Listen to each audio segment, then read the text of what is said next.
야고보음 13장 14절에서 18절 보겠습니다. 14절에서 18절 말씀 한 절씩 읽고 마지막 절은 같이 보겠습니다. 멸망이 가져간 것이 서지 못할 곳에 선 것을 보거든 읽는 자는 깨달을진저 그때 유대에 있는 자들은 산으로 도망할지어다. 지붕 위에 있는 자는 내려가지도 말고 집에 있는 물건을 가져가지도 말며 밭에 있는 자는 겉옷을 가지러 뒤로 돌이키지 말지어다. 그 날에는 아이벤 자들과 젖먹이는 자들에게 화가 있으리로다. 이 일이 겨울에 일어나지 않도록 기도하라. 아멘. 예수님은요 마지막에 있을 일 중에서 가장 주목할 만한 사건 가르쳐 주십니다. 다니엘서에 예언된 말씀의 성취인데요. 사실은 이 말씀은 예수님이 이 땅에 처음 오시기 전에도 성취되어 있었습니다. 일부가 성취됐고 주님이 다시 오실 때 나머지 또는 반복하여 성취됩니다. 그러니까 주님이 두 번 오시는데 오실 때마다 그 직전에 있는 일이라 볼 수 있습니다. 다니엘 12장 9장인가요? 25절에서 27절에 그러므로 너는 깨달아 알지냐 예루살렘을 중건하라는 영이 날 때부터 기름 부음을 받은 자 곧 왕이 일어나기까지 7일에와 62일에가 지날 것이요. 그러니까 다시 예루살렘 성 지어라 할 때부터 이래니까 7년을 말하는 겁니다. 7일에 7년이 7번이니까 49년이죠. 49년이 지나고 그 다음에 62일에 62 곱하기 7이니까 434년 합하면 483년이 지나게 됩니다. 여기까지 지나면 무슨 일이냐? 그 곤란한 동안에 성이 중건되어 광장과 거리가 세워질 것이며 광장과 거리가 세워지면 이게 눈에 확 띄겠죠. 분명히 알겠죠. 무슨 골목길 하나 닦는 게 아니니까. 62일에 후에 기름 부음 받은 자가 끊어져 없어질 것입니다. 죽는다는 거니까 당연히 또 그 날짜를 정확하게 계산할 수 있겠죠. 자, 여기까지가 7일에와 62일에 후에 일어난 일. 그러면 처음부터 합해서 67, 62 하지 말고 차라리 합해서 69, 처음부터 69일에 이러면 될 거 아닙니까? 근데 끊은 이유가 뭐냐면 그 사이에 시간적 틈이 있기 때문입니다. 연결되는 게 아니에요. 7일에 62일에 한 일에 이렇게 따로따로 합해서 7, 7은 49 490년이 채워지는 겁니다. 쭉 가는 게 아니고 그래서 떼어놓은 겁니다. 성을 다시 세워라. 예루살렘 이건 성전이겠죠. 다시 세워라 할 때부터 일단 7, 7은 49 7일에가 지나고 그리고 그 다음에 성이 다 세워진 다음부터 어느 날부터 또 계산해서 62일에가 지나고 그러면 기름 부음 받은 자가 와서 죽기까지. 이거는 사실은 역산을 해봐야 됩니다. 예수님이 죽을 때로부터 앞으로 이렇게 해봐야 됩니다. 그리고 하나가 남습니다. 한 일회가 남는데 바로 이으면 예수님이 죽을 때로부터 바로 이에 7년이 가버리면 벌써 끝난 이야기죠. 그러지 않고 한 일회는 남겨둡니다. 어느 때부터 한 일회가 시작되냐 하면 7년간의 평화조약을 맺는다 했습니다. 평화조약이 조인이 딱 되면 마지막 남은 한 일회가 카운트다운 됐구나. 이렇게 보면 되는 겁니다. 즉 하나님께서 역사적으로 의미 있는 기간을 세 덩어리를 나눈 겁니다. 예루살렘이 다시 세워질 때부터 주님 다시 오실 때까지. 자, 이렇게 해서 예수님이 죽습니다. 69일에가 흐른 동안에. 그 다음에 장차 한 왕의 백성이 와서 그 성읍과 성소를 무너뜨리려니와 그의 마지막은 홍수에 휩쓸림 같을 것이며 또 끝까지 전쟁이 있으리니 황폐할 것이 작정되었느니라. 자, 이런 후에 한 왕이 지배하는 백성이 옵니다. 이 단어는 조금 더 정확하게 번역을 해야 되는데 일단 오늘은 이렇게 그냥 넘어갑니다. 어떠한 민족을 말하는 겁니다. 와가지고 성읍과 성소를 다 없애버리는데 끝까지 전쟁이 작정되어 있습니다. 그리고 이 사람이 그가 장차 많은 사람들과 더불어 한 이래 동안의 언약을 굳게 맺고 그가 그 일의 절반에 제사와 예물을 금지할 것이며 또 포악하여 가증하는 것이 날개를 의지하여 설 것이며 또 이미 정한 종말까지 진노가 황폐하게 하는 자에게 쏟아지리라 하였느니라. 이게 다니엘서의 예언입니다. 그러면 무슨 일이 마지막에 있냐면 예루살렘을 부셔뜨리고 끝까지 전쟁하고 그리고 그 사람도 죽임을 당하고 또 성전을 더럽히려 했습니다. 여러분 들은 대로 헬라가 쪼개지고 그 차등분된 나라 중에 아수르 그리고 시리아 지역의 안티오쿠스 에피파네스 셀류쿠스 왕조인데 우리 이시 왕조한 것처럼 셀류쿠스 왕조인데 그 집안에 안티오쿠스 에피파네스라고 한 네 번째 왕이 있습니다. 똑같은 이름을 쓴 사람이 4명이나 있어요. 그래서 4세에 그럽니다. 이 사람이 남방왕과 즉 쪼개진 네 나라 중에 이집트 쪽과 싸우다가 성질이 나서 돌아오고 오가는 길에 이스라엘과 예루살렘을 크게 괴롭히고 더럽힙니다. 그 이야기입니다. 그게 예수님 오시기 전 약 170년 어간쯤에 있었던 일입니다. 그런데 요 이야기는 그러니까는 예수님이 처음 오시기 전에 일부가 성취됐습니다. 그러나 다 성취된 건 아닙니다. 그 사람이 한 일이 여기에 일부 있지만 남은 거 있습니다. 특히 한 일의 평화 언약은 없었습니다. 우리 주님이 이 말씀을 이미 끝난 사건인데 종말을 얘기하면서 지금 그 이야기를 다시 꺼낸 겁니다. 말은 곧 그때 그 사건과 거의 흡사한 일이 또 있을 것이고 그때 남겨둔 예언이 이어서 성취된다는 얘기입니다. 그러니까는 중첩이 되는 거죠. 여기 예언인데 이 예언 중에 요렇게가 그때 성취됐어요. 그리고 남은 부분이 마지막 성취될 거예요. 그러면 따로 해놓지 왜 이렇게 섞어놨냐? 옛날에 성취된 요것도 마지막에 있을 것이고 남은 부분도 또 성취될 것이고 최종적으로 그러니까 마지막 때 있을 일인데 그 중에 일부가 그때 이미 성취된 거죠. 예수님이 그 욕을 다시 꺼내서 마지막 때 말합니다. 반복될 거라. 반복되고 남은 부분이 더하여서 성취될 거라. 그러니까는 그때도 이스라엘 사람들이 치를 떨었는데 훨씬 무서운 일이죠. 견딜 수 없이 무섭죠. 근데 처음 시작은 어떻게 해요? 그때 그 사람은 항상 악했어요. 마지막은 7년 동안 평화하자 하고 이렇게 시작한답니다. 그러니까 그 배신감과 나중에 당할 때는 훨씬 더 크게 당할 수밖에 없죠. 왜? 평화로 시작하고 그렇게 생각하고 있었거든요. 자, 이거는 뭐 전에도 말씀을 전했고 앞으로도 또 반복해 전할 때가 있을 겁니다. 자, 이렇게 이스라엘 사람들이 이미 있었던 일만 생각해도 치를 뗄 만한 무서운 일이 마지막에는 또 있을 것이다.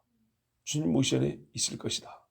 그걸 말씀하면서 그 중에 대표적인 징조가 뭐냐? 무슨 일이 있겠습니까? 멸망에 가증한 것이 성전의 거룩한 곳에 선다. 이게 최고의 사인이 될 것이다. 있을 수가 없는 거죠. 그때도 그때 당시에 이제 그들의 그 휘장들, 나중에 로마 때도 그랬어요. 그 유대인들이 먹지 않는 돼지 피를 막 뿌리고 성전에 신상들 세워놓고 그리고 돼지 창자 목걸이를 막 걸게 하고 유대인들 할례 받은 거 막 또 다시 해쳐버리는 그런 일도 하고 아주 더러운 일을 많이 했어요. 그래서 유대인들이 화가 나서 더 이상 있을 수 없다고 나름대로의 반란을 일으켰죠. 그게 유대 독립전쟁입니다. 그래서 망치라고 부리는 마카비 왕조가 이긴 겁니다. 그래서 잠깐 하스모니안 왕조라고 이스라엘의 독립 왕조가 세워집니다. 그리고 그게 이제 다시 이제 로마로 넘어가 버립니다. 자, 이렇게 악한 짓을 했던 그 사람, 안티오코스 에피파네스라 불리는 그 사람. 에피파네스가 무슨 말이냐면요, 신이 나타났다 그 말입니다. 자기 자신을 신이다 이렇게 이름을 붙입니다. 이름 자체가 그래요. 요런 사람이 또 온다. 그러나 훨씬 더 교묘하게 오고 악한 짓을 할 것인데 뭐라고 되어 있냐면 한 일에 또는 언약하라고 일의 절반이 딱 지나면 제사와 예물을 금지시킨다고 그랬어요. 그러니까요. 요즘에 어디 무슨 하나님께 제사하고 절기를 따라 예물 바친데 어디 있답니까? 그죠? 이게 바로 성전이 없으면 불가능한 이야기입니다. 그리고 거룩한 곳이란 성전을 가리킵니다. 예수님 오시기 직전에 이런 일이 있다고 하니까 그래서 마지막에 또 성전이 세워진다 소리가 나오는 겁니다. 이스라엘 사람들이 이 일을 경험할 때 이제 엄청나게 놀라고 자기들이 속았구나 할 거란 말이에요. 속았구나 하면 뭔 일이죠? 이제 싸울 수밖에 없겠죠. 그런데요, 속았구나 할 때는 이미 끝나는 겁니다. 왜요? 군과 경찰권이 이미 넘어간 상태이기 때문이다. 평화조약을 맺으려면 무장해제를 해야 됩니다. 실제적인 평화를 하려면. 그죠? 무장해제를 해야 되고 적어도 치안권을 상대에게 내주는 양보를 하거나 이래야 평화가 있습니다. 특별히 이스라엘과 팔레스타인 지역에 절대적인 군 경찰권을 갖고 있는 나라가 어디입니까? 이스라엘입니다. 중동 전체가 다 붙어도 이스라엘 하나 손을 못 댑니다. 이스라엘 진짜 얼마나 조그만 나라인데 이스라엘이 스스로 양보하고 내어주지 아니하면 그 어떤 나라도 이스라엘이 갖고 있는 군사력과 경찰 치안력을 뺏을 수가 없습니다. 무슨 말입니까? 평화조약에 속는다는 말이 그 말입니다. 어느 지역이나 어떤 기관이나 자기들의 군사력을 축소시킨다든지 상대에게 이양을 해준다든지 이런 일이 벌어져야 되고 이것이 평화조약 내용에 들어갈 수밖에 없습니다. 자, 남북 평화 어쩌고 저쩌고 막 그랬잖아요. 그때도 뭡니까? 북한은 똑같은데 왜 우리만 양보하냐? 이런 말 나오죠. 예, 휴전선에 정찰기 못 두기고 군인들도 뒤로 물리고 이런 일들 말이죠. 그래서 14절 후반부가 나오는 거예요. 읽는 자는 깨달아라. 제발 깨달아. 그때 유대에 있는 자들은 산으로 도망할지어다. 다른 사인에 눈을 혹시 못 떴다 치더라도 성전에 귀신상이 세워지고 사람의 형상이 세워지면 더 이상 증거를 요구한다는 거 바보 같은 소리 아니냐. 그때도 아니다. 설마 이럴 것이냐. 여기까지 오면 다른 거 다 집어치우고 바로 살려면 도망가야 된다. 왜 그러냐. 요 정도 되면 적그리스도가 뭘 작정한 거냐. 유대인들 몰살 작전을 세웠다 이 말입니다. 그래서 살려면은 바로 도망치라는 얘기입니다. 제일 생존 가능성이 그래도 높은 데가 어디입니까? 산입니다. 다윗도 보세요. 산으로 도망다녔습니다. 무슨 굴에 숨었다. 어디 골짜기에 이렇게 돼 있죠. 우리나라 산하고 모양이 달라서 그렇지 산은 산입니다. 자, 유대인들이 이쯤 되면 도피할 상황을 맞아야 될 건데 생존을 위하여 최적의 장소는 산이라고 주님이 직접 가르쳐 주셨습니다. 물론 그 산에 간다고 다 산다는 얘기는 아닙니다. 잡히는 사람이 있을 거고 먹을 게 없어 굶어 죽는 사람이 있을 거고 열사병 죽는 사람이 있을 거고 여러 경우가 있을 겁니다만은 또 사역에서 다윗 같은 전문 도피자도 옮겨 다녔죠. 이리 옮기고 저리 옮기고 해야 될 겁니다. 그렇지만 일단 살려면은 산으로 가야 된다는 말씀입니다. 현재 팔레스타인과 유대인들이 섞여 사는 지역이 이스라엘에 있습니다. 제가 이런 요단강이 있는데 요단강의 서쪽 강변입니다. 그래서 서안 지구라고 합니다.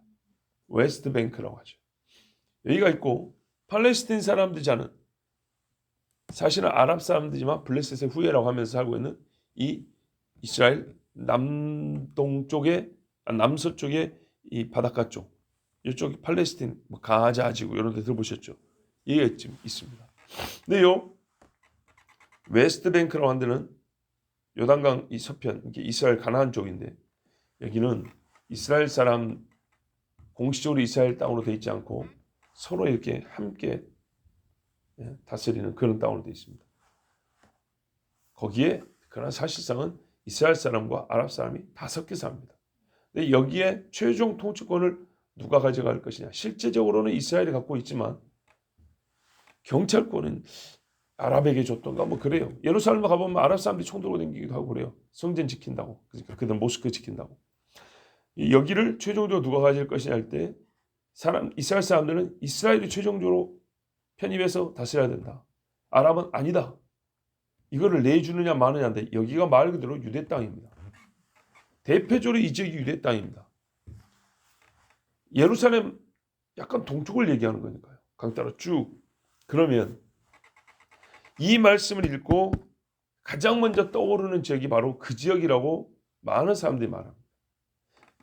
평화한다고 이 지역의 통치권을 아랍에 넘겨줘 버리면 이스라엘 사람들이 대부분 살고 있고 대부분 잘 사는데 경찰권이 이스라엘이 쑥 빠지고 아랍이 갖게 됩니다. 그러면 여러분 생각해보세요.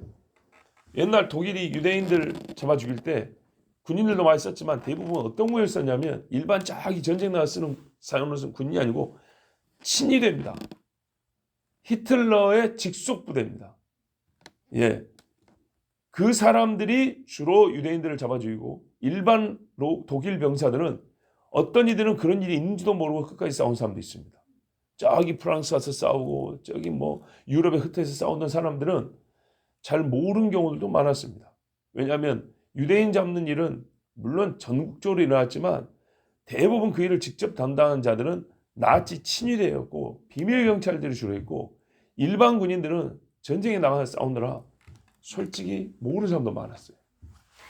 자, 요래 가지고 요 경찰들이 유대인 이스라엘에 싹 빠지고 아랍 사람들만 잡아오고 있는데 어느 날 갑자기 지금부터 시작 호랑이 딱 불어버리면요 이스라엘은 도망보고 꼼짝없이 다 잡혀 죽는 겁니다.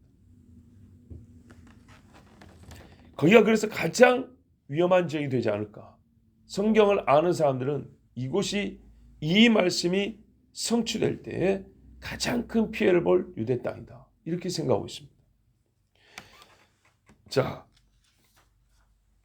너희는 그래서 산으로 도망하는데 실제로 거기가 유대 지역이다 보니까 산이 많죠. 민둥산이라 할지라도 산이 많습니다. 일단은 그래 도망가는 겁니다. 지붕 위에 있는 자는 내려가지 말고 집에 있는 무엇을 가지러 들어가지 말라. 와, 이 날이 얼마나 급하냐.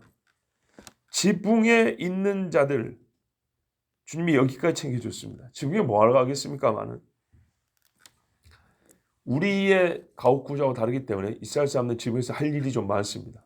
쉬기도 하고 기도하기도 하고 뭐 친교하기도 하고 뭐 여러 가지 일이 있는데 하여튼 집에 있는 중이죠. 집에 있는 중에 이런 일이 있다. 예루살렘에서 뭐가 세워졌다라는 말을 듣는 순간 나가라는 얘기입니다. 그 말은 무슨 말이죠? 지붕에 올라가는 일은 일상입니다. 이스라엘 사람 일상인데 얼마나 급하게 일어나냐면 늘 일상생활을 하는 중에 들으면 바로 나가라는 얘기입니다. 유대인들에게 특별히 무서운 날이 됩니다. 예수님의 경고가 우리가 여기서 보면 제자들에게서 유대인들에게로 확산되는 걸 볼 수 있습니다. 보세요. 처음에는 너희 하더니 유대에 있는 자들 이렇게 바뀌었습니다. 두 그룹이 모두 다 고유한 의미를 갖고 있습니다. 유대인은 하나님의 선택받은 백성이고 그리스도인은 예수께 믿는 자로 선택받은 사람들입니다. 그리고 이 유대인들은 장차 이 환란을 통하여서 아하, 예수가 그리스도였구나, 메시아였구나, 이걸 깨닫고 예수쟁이 될 사람들입니다. 요 사람들에게 큰 환란이 있습니다. 그래서 마귀는 요 두 그룹을 죽이려고 안달이 나 있습니다. 자, 보십시오. 얼마나 급하냐. 조짐은 있겠지만 차마 집을 버릴 수 없었던 사람들이라도 이날이 오면 더 이상 지체해서는 안 됩니다. 세워졌다 그러면 절대로 고민하면서는 안 됩니다. 그러면 죽습니다. 소돔과 고모라가 불탈 때 롯이 지체해서는 안 되었던 것과 같습니다. 뒤로 돌아본 롯의 처를 생각하라고 누가 보면 그리 말씀하고 있죠. 혹 필요한 것이 있더라도 주께서 공급할 것을 믿고 나가야 됩니다. 아, 이거 없으면 산으로 도망가서 어떻게 살까요? 그것 생각할 겨를도 없다는 얘기입니다. 롯의 처를 생각하십시오. 16절 보세요. 밭에 있는 자는 겉옷을 가지고 뒤로 돌이키지 말지어다. 밭에 갈 때마다 겉옷을 벗고 가는 사람도 있겠고 밭에 가서 옆에 벗어놓고 일하는 사람도 있겠죠. 그마저도 짚지 말라는 말입니다. 밭에 있는다는 것은 얼마나 생산적인 일이고 필요한 일이지 않습니까? 먹고 살아야 되니까요. 그런데 그것도 버리라는 겁니다. 겉옷은 추위를 막아주니까 생존에도 중요하고 명예를 지켜주고 사람의 품위를 지키는 것이 옷이 아닙니까? 그런데 살려면 그런 것도 생각하지 마라입니다. 살고자 하는 자는 절대 돌아보지 않는다. 신앙생활 마찬가지죠. 예수를 믿었으면 믿기 전의 생활을 그리워해서는 안 되는 거죠. 자, 지금까지 말씀은 멸망에 가증한 것이 거룩한 곳에 선 것을 보거든으로 시작되는 야곱의 환난의 날입니다. 그 핍박과 고통이 며칠이나 몇 주의 시간 여유도 주지 아니하고 단 몇 시간 만에 폭풍처럼 몰아칠 것을 예고하는 것입니다. 만약에 멸망에 가증한 것이 선 것이 보이고 열흘 후에 유대인들 잡아 죽인다 그러면 열흘 동안 집에서 안 자겠습니까? 집을 들락날락 하겠죠. 근데 그 여유가 없다는 거 아닙니까? 봐보세요. 지금부터 7일의 유예 기간을 주겠다. 이스라엘 사람 유대인들 중에 7일 동안 우리와 화합하는 자는 손들고 나와라. 이렇게 시간을 안 줍니다. 멸망에 가증한 것이 성전에 선다는 것은 셈과 동시에 유대인들을 잡아 죽이는 호루라기가 불리기 시작한다는 것이고 그 준비는 이미 끝나온 후에 더러운 것을 세운다는 얘기입니다. 그러므로 뉴스에 오늘 밤에 이상의 성전에 섰네. 저러면 안 되지. 앞으로 무슨 일이 있을까? 이러면서 밥 먹는 시간 안 줍니다. 그게 나왔다는 것은 이미 유대인들 잡으려고 군인들이 트럭 타고 지금 오고 있다는 얘기입니다. 그러므로 바로 도망가라 그랬습니다. 그날에는 아이 벤 자들과 젖먹 있는 자들이 화가 있으리로다. 운동에 제약이 큰 사람들이죠. 배가 불러서 어떻게 뛰겠습니까? 젖먹 있는 자들, 체력이 약하고 또 스스로 먹을 것을 해결할 수 없는 사람들, 자기 먹을 것을 손에 쥐고도 도망가지 못할 사람들, 그리고 서로의 생명이 끊을 수 없는 줄로 묶여진 사람들, 죄를 두고는 내가 어디 못 가. 애기 엄마들, 화가 있습니다. 자, 보십시오. 차를 타고 도망가면 100m 달리기 선수나 노인이나 뭔 차이가 있겠습니까? 차가 가는데 난 앉아 있으면 되는데. 그런데요, 그걸 못 쓰니까 몸이 뛰어야 되니까 이런 차이가 나는 겁니다. 무슨 말입니까? 도로가 막힙니다. 교통수단이 통제가 됩니다. 그러면은 몰래 내 몸뚱아리 하나로 도망을 가야 됩니다. 그러니까 몸이 비대한 사람들, 또 아이를 뵌 사람들, 힘이 없어 스스로 못 뛰는 사람들, 병들고 먹을 것을 스스로 구할 수 없는 그런 사람들, 더 큰 화가 있는 거죠. 그 중에 대표적인 사람이 아이 뵌 자들과 젖먹 있는 자들입니다. 특히 이 애를 놓고 어디 못 가요. 어쩔 수 없습니다. 그 사람들만 죽이려고 있는 환란이 아니고 모든 삶에 내린 것이지만 사람이 살면서 참 이런 때를 지내고 있는 그 사람들은 큰 고통이 있습니다. 그래서 뭐 해야 됩니까? 기도해야 됩니다. 때와 시기를 정하시는 분이 하나님이시기 때문에 나 한 사람 살겠다는 건 아니지만 그래도 주님 나를 불쌍히 해주셨어. 그럼 표현하자면 아이가 걸을 때만큼 자랄 일 수도 있습니다. 그래서 제가 그런 생각들을 자주 합니다. 빨리 결혼해서 빨리 애를 낳아야, 만약에 애를 업고 뛰더라도 부모가 젊어야 뛰는 것이지요. 나이 들면 업고 뛰려도 못 뜁니다. 부모가 젊어야 하고 애가 좀 크면 지발로라도 좀 어느 정도 달릴 거 아닙니까? 이거하고 부모가 나이가 40이 넘어버리고 애가 1살 먹었다. 부모가 나이 30에 애가 3살이다. 40에 1살이다. 얼마나 큰 차이가 봐보세요. 만약에 뜀박질로 생존이 결정된다 하면은 후자는 거의 바로 죽어야 됩니다. 하나님이 다 명하는 것에서 만사의 때가 있다면 평상의 생활에 하나님의 때를 잘 지키는 사람이 참으로 지혜로운 겁니다. 그래서 어쨌든 우리는 하나님께 기도해야 되는데요. 또 망령되기도 그럼 나는 결혼을 안 하겠다. 애를 안 낳겠다. 요거는 그래서는 안 되고요. 하나님께 도움을 구하는 기도를 해야 하는 것입니다. 이 일이 겨울에 일어나지 않도록 기도하라. 겨울입니다. 지금 한번 떠올려 보십시오. 유대 산으로 도망가는데 겨울입니다. 여름에 이 말씀을 듣는 것보다 여러분 지금 겨울이니까 조금 더 상상이 실감이 날 겁니다. 사람이 고온에도 죽지만 저온에도 빨리 죽습니다. 고온에도 헐떡거리지만 저온에도 몸이 못 움직입니다. 그래도 고온은 응달이라도 있으면 쉴 수 있지만 저온에는 한겨울에는요. 햇볕이 드는데도 기온은 뚝뚝 떨어져 있고 사람이 금세 약해집니다. 한여름에 쓰러져서 5분 만에 죽었던 사람은 별로 없어도 한겨울에 술 취해서 5분 만에 쓰러져 죽은 사람들은 많습니다. 그래서 더 위험하고 도망가는 게 힘듭니다. 정말 힘듭니다. 그래서 도망을 위해서는 겨울보다는 여름이 낫고 도망가서 생존하기 위해서도 겨울보다는 여름이 낫고 도우심을 구하고자 하는 자는 주께서 구체적인 육체적 필요를 위하여 구하라 그러십니다. 사실 얼마나 감사한가 봐보세요. 계절과 인생의 시기까지 하나님 앞에 지금 구할 것을 기도 제목을 가르쳐주잖아요. 환난을 피하게 해주시고 환난을 이길 힘을 주세요. 이런 게 아니고요. 주님, 우리가 도망하는 일이 있다면 겨울이 아니게 해주세요.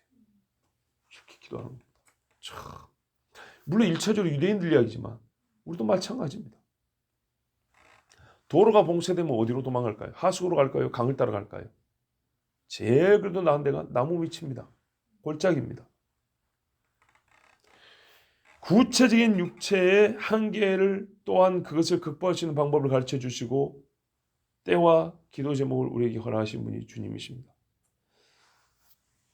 얼마나 우리를 사랑하고 계시는지, 얼마나 우리가 연약한지, 또한 우리가 무엇을 준비해야 될지를 정확히 알고 계시고 실제적인 육이 살아야 되기 때문에 믿음을 가지고 있는 그 육체가 살아야 되기 때문에 믿음은 그대로 놓고 육이 생존할 수 있는 방법까지 육을 위하여 기도할 것까지 가르쳐주고 계십니다. 앞에는 인내를 얘기했습니다. 물론 우리가 영적으로 주님 인내하는 믿음을 주세요 기도하고 근데 그 믿음을 가지고 우리가 살아야 되기 때문에 도망갈 때 하나님 체력을 주세요 기도하고 병에 들지 않게 기도해 주시고 기도하고 우리 아이들도 뛸 수 있도록 하나님 나에게 또 산에 가본 적이 있어야지 길을 알 거 아니에요. 길을 보여주세요. 그리고 최소한 그 경계를 넘어가야 될 거 아닙니까? 다윗에게도 하나님이 길을 열어주셨던 것처럼 우리에게도 그렇게 도와주십시오. 여러분 이거는 정말 실제 이야기입니다. 진짜로 실제예요. 하나님 말씀은요. 하나하나 조금만 살펴보면 다 사실한 걸 알 수 있습니다. 조금만 이게 진짜일까 시험해 보세요.